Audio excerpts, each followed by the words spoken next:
नमस्कार, मैं आर्यन सिंह। आप देख रहे हैं न्यूज डंका। न्यूज डंका में आपका स्वागत है। दोस्तों, आज हम बात करेंगे गुजरात विधानसभा चुनाव को लेकर। गुजरात विधानसभा चुनाव में एक ऐसे विधानसभा सीट है जिसका नाम है वलसाड।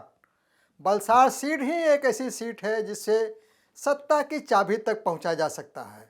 तो आइए जानते हैं। गुजरात में इस साल के अंत तक विधानसभा चुनाव होने हैं।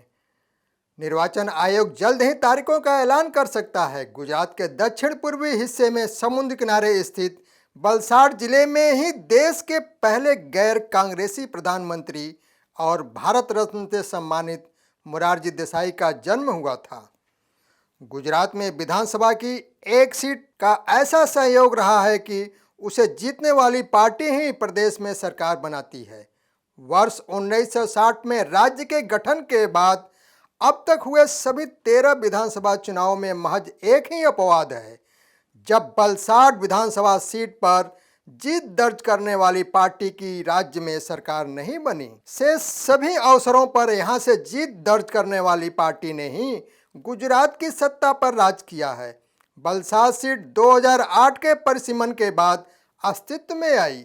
इससे पहले इस सीट का नाम बुलसार था। गुजरात में पहली बार 1962 में विधानसभा चुनाव कराए गए थे। तब से लेकर 1975 तक गुजरात की सत्ता पर कांग्रेस का एक छत्र राज रहा। वर्ष 1975 का विधानसभा चुनाव पहला मौका था जब कांग्रेस सबसे बड़ी पार्टी के रूप में उभरी, लेकिन वह बहुमत के आंकड़े से दूर रही। गुजरात के विधानसभा चुनावों के इतिहास में सिर्फ 2 ही बार त्रिशंकु विधानसभा बनी। पहली बार 1975 के चुनाव में और दूसरी बार 1990 के चुनाव में, जब भारतीय जनता पार्टी और जनता दल गठबंधन की सरकार बनी। कांग्रेस को 1975 के चुनाव में 75 सीट जीत हासिल हुई थी, जबकि कांग्रेस से टूटकर बनी इंडियन नेशनल कांग्रेस को 56 सीट पर सफलता मिली थी। आईएनसी को औपचारिक रूप से सिंडिकेट कांग्रेस भी कहा जाता है। भाजपा के पूर्ववर्ती स्वरूप भारतीय जनसंघ को इस चुनाव में 18 सीटों पर जीत मिली। सिंडिकेट कांग्रेस और बीजेएस को मिलाकर 74 सीट हो रही थी। इसके बावजूद वह बहुमत से 17 सीट दूर थी। राज्य के विधानसभा की कुल 182 सीट थी और सरकार बनाने के लिए किसी भी दल का या गठबंधन को 91 से अधिक सीट चाहिए थी। इस चुनाव में कांग्रेस से अलग होकर पूर्व मुख्यमंत्री चिमन भाई पटेल ने किसान मजदूर लोक पक्ष नाम से राजनीतिक दल का गठन किया था और उसने 131 सीटों पर उम्मीदवार उतारे थे। इसके उम्मीदवारों ने 12 सीटों पर जीत दर्ज की थी। इस सूरत में सरकार गठन की चाबी चिमन भाई के पास थी। बाद में सिंडिकेट कांग्रेस, बीजेएस, केएमएलपी और अन्य के समर्थन से राज्य में जनता मोर्चा की सरकार बनी और बाबू भाई पटेल मुख्यमंत्री बने। वलसाड में हुए इस साल के विधानसभा चुनाव में सिंडिकेट कांग्रेस के केशव भाऊ पटेल को जीत मिली थी। उन्होंने इस चुनाव में कांग्रेस के आधिकारिक उम्मीदवार गड़ा भाई को पराजित किया था। वलसाड के अब तक के हुए विधानसभा चुनावों में सिर्फ 1972 का चुनाव ऐसा रहा जब वहां से जीत दर्ज करने वाली पार्टी की राज्य में सरकार नहीं बनी।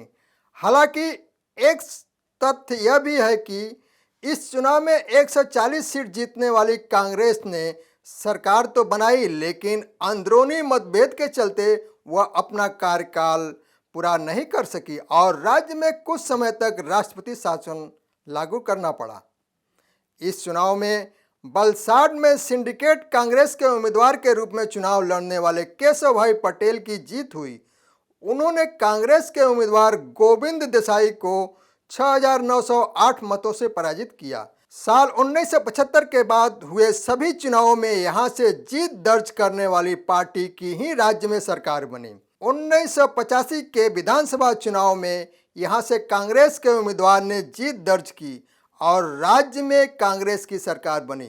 इसके बाद हुए 1990, 1995, 1998, 2002, 2007, 2012 और 2017 के विधानसभा चुनावों में यह सिलसिला जारी रहा। पिछले 2 विधानसभा चुनावों में वलसाड़ से भाजपा नेता भरत पटेल जीत दर्ज करते आ रहे हैं। वलसाड़ से जुड़े इस इत्तेफाक के बारे में जब उनसे बात की गई तो उन्होंने कहा कि यह वलसाड़ की परंपरा रही है कि वह ऐसी पार्टी को जिताती है जो सरकार बनाती है।